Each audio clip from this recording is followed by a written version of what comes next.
그 서울 동부지검에서 온 이문정 검사입니다. 여기 왔더니 여기 황운하 의원님과는 2019년 국회 행안위 국감에서 증인과 참고인으로서 나란히 서서 국회의원들과 질의응답을 받았었고, 여기 한동숙 감찰부장님과는 2022년 5월인가요?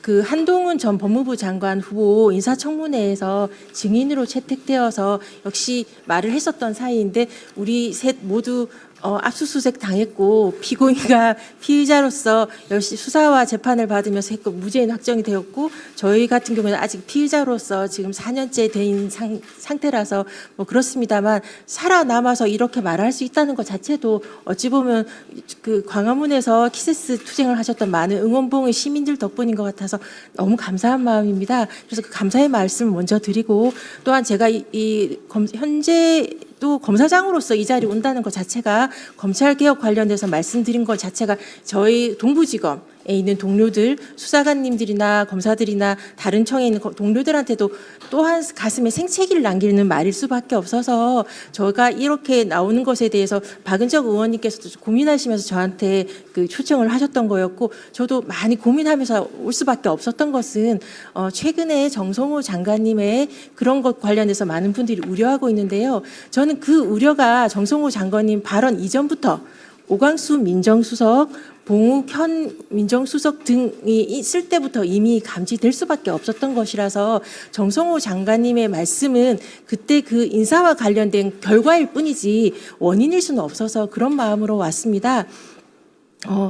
저희가 여기 온다고 하니까 많은 분들이 어제 전화가 많이 쇄도했어요. 찾아오시는 분들도 있었고, 이것에 이 수사구조 개혁 관련해서 당장 현실로 몸을 맞닥뜨릴 수밖에 없는 많은 수사관님들이나 검사들은 이 정성호 장관님 안이 유지되었으면, 그래서 신분의 변화가 크게 없었으면, 현재 있는 상태가 안정적으로 사실상 유지되었으면 하는 마음으로 좀 그렇게 해달라고 간절히 말씀해 주시기를 원하시는 분들도 있었고, 검찰개혁 오적인 봉욱 민정수석, 이진수 차관, 성상원 검찰국장, 노만석 대검차장, 김수홍 검찰과장이 검찰개혁 오적이니까, 그러니까 이 사람들과 함께 그 김앤장 등 5대 로펌과의 유대가 결국은 법무부 장관님과 대통령님을 속이는 게 아니냐, 그것이 참사가 더 검찰개혁 실패로 문재인 정부처럼 이어지지 않도록 반드시 해달라고 강하게 말해달라는 사람들도 있었습니다. 그래서 제가 그런 것을 가지고 올 수밖에 없었던, 모든 제가 제 생각을 말씀드릴 수 있을 뿐이지만, 그렇게 저한테 말씀해달라고 한 분들의 말씀을 이 자리에서 전하겠다고 제가 말씀을 드렸었고요. 그러니까 오광수 전 민정수석 그분은 다행히 낙마를 하셨는데, 봉욱 수석이 오셨을 때 저는 많이 참담했던 게, 김학의 출국 금지 사건의 판결문에 나와 있습니다. 봉욱의 진술은 믿기 어렵고, 그러니까 판사님들이 믿지 않았던, 그러니까 그 이규원 검사, 차규근 그 출입국 본부장, 이광철 민정비서관 등이 그 유죄를 받게 하기 위해서 믿기 어려운 말씀하셨던 분의 말씀을, 더군다나 문재인 정부 때 검찰개혁에 대해서 반대하셨던 분의 말씀을 이재명 대통령이 듣지 않으셨으면, 결과론적으로 그분이 이재명 정부의 국정 철학에 동조하겠다고 하셔서 민정수석을 허락을 하셨을 텐데, 그렇게 해서 온 인사 참사가 이진수 차관, 성상원 검찰국장 이런 상황이어서 결과론적으로 우리 정성호 장관님의 발언이 나오지는 않았을까 싶어서 많이 참담한 마음으로 왔습니다. 정성호 장관님의 말씀은 지금은 이런 의견이 있다는 것으로 좀 한 발 물러선 것으로 알고 있는데, 정성호 장관님의 말씀은 검찰이 바라는 아니라는 건 다 아시지 않습니까? 지금 이진수 차관이나 성상원 검찰국장은 그 문재인 정부 때, 특히 2022년 그 문재인 정부 마렵에 수사권 조정 이때 맹렬하게 검찰 수사권을 사수하게 지키기 위해서 뛰셨던, 그리고 이론을 만들었던 그 논리 그대로이고, 결과론적으로 이렇게 돼서 중대범죄수사청과 검찰청을 나누면서도 법무부 산하에 두고 이렇게 되면 문재인 정부 검찰개혁이 실패했다는 건 다 아시잖아요. 그때 문재인 정부의 검찰개혁에서 그 검찰 수사권을 축소하고 조정하고 그렇게 한다고 해놓고, 결과론적으로 서울중앙에 4차장이 만들어지고 특수부가 강화되고, 그 결과가 윤석열 검찰 정권의 탄생이었다는 것은 모르는 사람이 없습니다. 지금 그 정성호 장관님께서 말씀하셨던 우리 그 아마도 성상원 검찰국장과 이진수 차관 등이 바라는 그 보고하였을 그 안은 그거와 똑같이 많은 검사장의 자리 늘리기일 수밖에 없고, 그 법무부 장관 산하에서 법무부 장관의조차도 지금 검찰이 다 장악돼 있는 상태인 건 알지 않습니까? 결국 법무부 장관이 보고된 것이 검찰 아닐 수밖에 없는 현실이니까 이걸 보면서도 법무부에 중대범죄수사청을 두겠다고 생각하는 시민들은 많지는 않을 거라고 저는 확언할 수 있습니다. 지금이라도 법무부에 이렇게 잘못된 안을 보고를 드렸던 검찰국장과 법무부 차관 등을 그대로 두고서 검찰개혁에 대해서 촘촘하고 꼼꼼한 대통령님의 국정철학, 수사와 기소부를 통한 검찰개혁 완성이라는 공약을 갖다 제대로 할 수 있을까, 기한 내에 속도 있게 할 수 있을까에 대한 전 강한 의문을 제기할 수밖에 없습니다. 적어도 정성호 장관님의 발언으로 이제 드러난 상황이니까요. 지금 다른 발제자님께서 말씀하셨던 대로 속도에 대해서는 지금까지 1, 2년 검찰개혁을 민주당에서 요구했던 건 아니지 않습니까? 문재인 정부 때부터 계속 요구했던 사안이에요. 지금까지 그 정부에서 이재명 정부와 민주당에서 어떤 준비를 하였는지에 대해서 많은 시민들은 기대하고 요구하고 있습니다. 그렇게 오랜 기간 목 놓아 외쳤던 검찰개혁 논의에 대해서 그 꼼꼼하고 신속한 그 안을 내어놓기를 아마 시민들이 바라실 테니까요. 그러려면 그렇게 할 수 있는 사람을 법무부 검찰국에 두시면서 하셔야지 말과 행동이 일치하지 않는다는 비난을 받지 않으실 거라고 생각합니다. 많은 시민들은 기억해요. 제가 다른 방송에서도 말씀드렸는데, 윤석열 검찰 독재가 이렇게 심각한데 왜 사람들이 일어나지 않는가. 광화문 그 박근혜 정부의 그 탄핵대 시민들처럼 그때 일어나는 데까지 발화하는 데까지 긴 시간이 걸렸었습니다. 많은 분들이 기억하시겠지만 제가 그런 말은 했었어요. 그러니까 문재인 정부의 검찰 개혁을 하겠다고 그 대선 공약이었고 검찰을 생각한다 책도 쓰셨고 그렇게 기대했었던 문재인 정부에서 첫 번째 검찰국장이 저는 조금 늘 비판했던 박근태 검찰국장, 권순정 검찰과장 딱 인사를 봤을 때 저는 이번 정부에서 검찰개혁이 안 되겠는데라고 우려했다가 인수위가 없이 하니까 바로 이런 인사 참사가 있었나 보다. 한 번은 더 기다려봐야겠다 했을 때 두 번째 검찰국장이 윤대진, 두 번째 검찰과장이 신자용 검사인 걸 보고 이 정부에선 검찰개혁을 못하겠다라고 슬프게 결론을 내고 저는 고발이나 민사소송, 국가배상 소송도 개인적인 법률 판례 만들기 투쟁을 할 수밖에 없었거든요. 이번 첫 인사는 그 인수위 없이 급하게 하다 보니 난 참사 수준이라고 생각하고요. 윗사람 국민들한테 드러나는 이재명 대통령에 대한 대장동 수사나 그 도이치모터스 디올백 콜검이라고 조롱받았던 몇 명 속아낸다고 해서 눈 가리고 앙일 수밖에 없는 이진수 차관과 성상원 검찰국장 등이 이 인사 사인은 찐용 검사들이 역시 검찰을 장악했다는 인사 사인일 수밖에 없어서 그 결과가 검찰개혁을 갖다가 눈 가리고 아웅하는 수준의 검사장 자리 늘리기 이 안으로 나온 것 같아서 너무 참담한 심정이고요. 이런 일이 없도록 시민들께서 조금 더 검찰을 알고 생각하고 비판해 주셨으면 그 문재인 정부처럼 이재명 정부의 검찰개혁이 실패해선 안 되지 않습니까? 거기에 대해서 좀 그 비판적 지지를 아끼지 않아 주셨으면, 알고 비판해 주셨으면, 몇 명 속아내는 것에 대해서 환호하시는 것으로 그 검찰의 눈 가리는 속임이 사기를 또 당하시는 거거든요. 사기를 한 번 당하면 사기꾼이 나쁜 거지만 여러 번 당하면 속임을 당한 사람이 바보라고 하지 않습니까? 시민들이 더 이상 바보가 되지 않으셨으면 좋겠고, 이렇게 검찰권을 가진 인사권 행사하시는 분들도 조금 더 신중해 주셨으면 좋겠습니다. 그런 차원에서 여기가 논의되었던 불리한 수사권을 담당하는 중대범죄수사청을 정부 내 어느 부처에 둘 것인가, 국정기획위원회에서 많은 논의가 있었습니다. 저는 검사입니다. 저는 검찰을 사랑합니다. 검찰에 제 사랑하는 동료들이 많고요. 검사들과 수사관들과 실무관님들 얼마나 동료하는지 잘 알고 있습니다.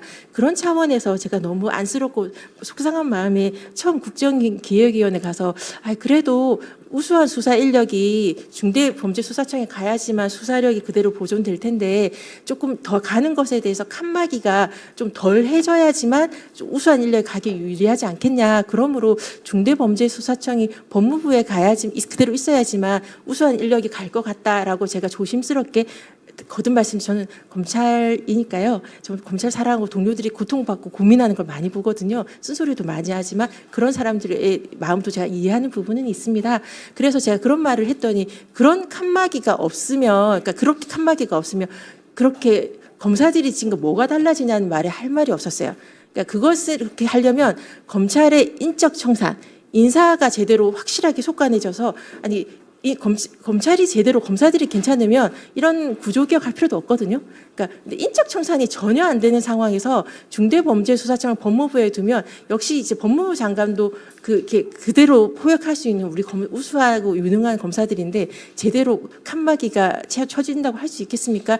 이런 인적 구조라면 중대범죄수사청에 두어도 고공 플레이를 가능한 상황인데 법무부에 두면 그러니까 정말 자리 늘리면 되겠다라는 생각이 들어서 그런 지적에 제가 그래 나도 역시 나는 검사구나라고 인정하고 행안부 안에 좀 찬성하게 되었다는 걸 말씀드리고요. 지금 인적 구조에서 검찰의 그 법무부 내에 두면 어떻게 될지에 대해서 시민들이 잘 판단하실 수 있을 거라고 생각합니다. 그리고 그 불리한 그러니까 이게 보안 수사권을 남겨주는 것에 대해서 만약 보안 수사권을 그대로 남겨두면 어떻게 되는가 조금만 생각해 보면 우리가 문재인 정부 마련의 수사 개시권에서 했던 사태에 대해서 어떻게 되는지 알지 않습니까? 보안 수사란 그 말로 각종 어차피 시민단체 보수 시민단체 등에서 원하는 고소장 닥치는 대로 다 들어오니까요. 원하는 걸로 조사해서 찍어서 하는 걸로 똑같은 사태를 벌어질 수 있는 부분이 여전히 있습니다.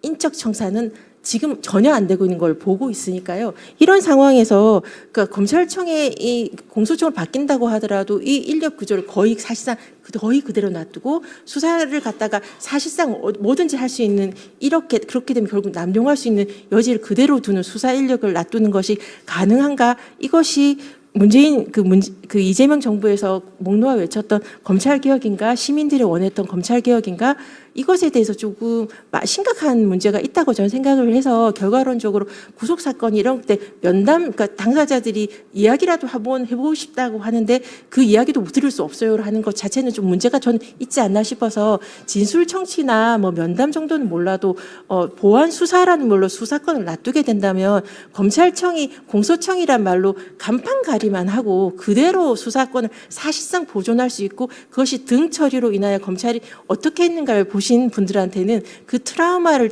그 공포를 치유할 수는 없다고 생각해서 전 보안 수사권을 두면 안 된다는 입장으로 그 국정기획에서 말씀드렸고 여기서도 그런 필요하다고 생각합니다.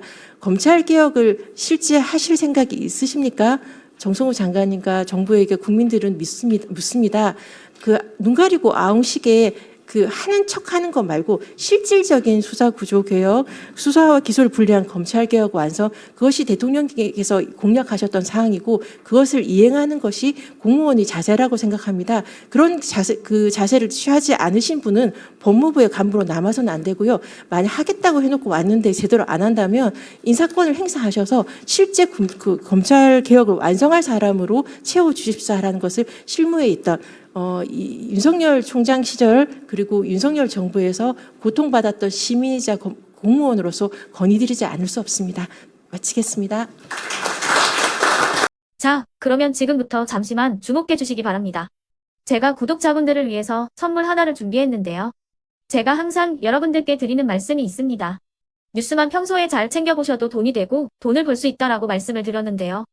여러분들은 여기 보시는 삼성전자 뉴스를 보고 어떤 생각이 드세요? 아니면 정치인들의 뉴스, 날씨 뉴스를 보고는 어떤 생각이 드시나요? 그냥 뉴스만 보고 끝내는지 아니면 이 뉴스를 어떻게 이용할 수 있는지 이 부분을 고민하고 계시는지를 되물어보고 싶습니다. 그 이유가 뭐냐 하면 제가 지난번에 여러분들께 뭐라고 말씀을 드렸었죠? 지금은 반도체 섹터를 눈여겨보셔야 한다고 말씀드렸습니다. 그리고 나서 이런 썸네일들 뉴스를 통해서 많이 보셨을 겁니다. 반도체 내용이 이슈가 됐을 때 부자들은 어떻게 생각한다? 반도체 관련주들은 뭐가 있는지, 어떤 종목이 가장 좋은지, 어디에 투자해야 돈이 몰리는지 자연스럽게 생각한다고 제가 말씀을 드렸죠. 그 이유가 뭐냐 하면 부자들이 봤을 때는 이슈가 곧 돈으로 이어지고 그 이슈가 나에게 돈을 벌어준다는 경험적 확신이 있기 때문에 부자들은 항상 이런 사회적 이슈를 관심 있게 챙겨본다고 제가 말씀을 드렸습니다. 이번에도 마찬가지인데요. 제가 지난번에 시청자분들과 함께하는 주식으로 수익 내기 이벤트를 진행했었죠. 당연히 100% 무료로 진행을 했었고요. 여기 보시면 아시겠지만 제가 지난번에도 구독이라고 보내주신 모든 시청자분들께 반도체 관련주 중에 가장 크게 급등할 딱 한 종목, 많은 종목도 아니라 한미반도체 한 종목을 여러분들께 추천드렸어요. 그러면서 여기 나와 있는 대로 정확히 얼마에 매수해야 하는지, 그리고 수익률이 어느 정도 나왔을 때 팔아야 하는지를, 이런 부분들까지 여러분들에게 정확히 알려드렸었는데 지금 실제로 어떻게 되었다? 오른쪽을 보시면 아시겠지만 제가 지난번 문자 발송으로 이 한미 반도체를 소개해드리고 나서 실제로 이렇게 5배 이상 어마무시한 상승이 나왔습니다. 100만 원만 투자를 했어도 무려 500만 원이 넘는 수익금이 생긴 거죠. 그래서 당시에도 굉장히 많은 분들이 제가 드린 이 한미 반도체로 수익을 내실 수가 있으셨을 텐데요. 다시 한번 축하드린다고 말씀을 드리겠고, 이번에도 마찬가지입니다. 앞으로도 2024년, 2025년 계속해서 기대해볼 섹터는 AI입니다. 그 중에서도 AI 반도체는 그 누구도 부정할 수 없는 미래 성장 산업입니다. 그러면 우리가 어떻게 생각해 볼 수 있을까요? AI 반도체 종목 중에 앞으로 크게 대장 역할을 하면서 10배 이상 급등할 수 있는 텐베고 종목을 지금부터 열심히 추적해야 한다는 겁니다. 큰 돈을 투자하지 않더라도 월급의 일부분 아주 소액이라도 이 종목을 모아가야 수백 %의 수익률을 손에 쥘 수 있는 것이죠. 지금 여러분이 보고 계시는 이 유튜브 또한 AI 반도체와 아주 밀접한 연관이 있고 반도체야말로 대한민국의 핵심 산업으로 앞으로 더더욱 시장은 성장할 수밖에 없습니다. 그렇기 때문에 제가 이번에도 뭘 보내드리고 있냐면 지난번과 똑같이 구독이라는 문자를 보내주시면 제가 AI 반도체 관련주 중에 앞으로 대장주 역할을 하면서 주가가 가장 크게 급등할 한 종목을 여러분들께 문자 발송으로 종목명과 사고 파는 시점을 모두 알려드릴 건데요. 그 문자를 받고 여러분들이 주식으로 돈 버는 연습을 한번 해보셨으면 좋겠고요. 혹시라도 나는 주식을 하지 않는다 하시는 분들은 주변에 주식하시는 지인분들에게 말씀을 해주셔도 되고요. 아니면 연세가 있으셔서 투자가 어렵다 하시는 분들은 이 종목을 자녀분들에게 한번 사봐라. 이걸로 한번 수익을 내봐라. 이렇게 조언을 해주실 수도 있는 거겠죠. 그래서 지금 이 영상을 보시는 시청자분들 중에 나도 이번 종목이 좀 궁금하다 하시는 분들은요. 누구나 상관없이 그리고 어느 시간대나 상관없이 부담 없이 010-2514-5930번으로 구독이라는 문자 보내주시면 제가 이번에도 똑같이 무료 추천 급등주 문자를 보내드리겠습니다. 이해되시겠죠? 제 번호 010-2514-5930번으로 구독이라는 문자 보내주시면 여러분들이 직접 이슈를 통해서 돈 버는 연습을 해보실 수가 있는 거고 제가 돈을 받는 것도 아니고 투자를 대신해 드리는 것도 아니기 때문에 부담 없이 신청해 주시면 되는 겁니다. 그리고 수익이 나면 저는 다른 것은 하나도 바라지 않습니다. 제 채널에 구독, 좋아요 한 번씩만 눌러주시라 이렇게 다시 한번 말씀을 드리겠습니다.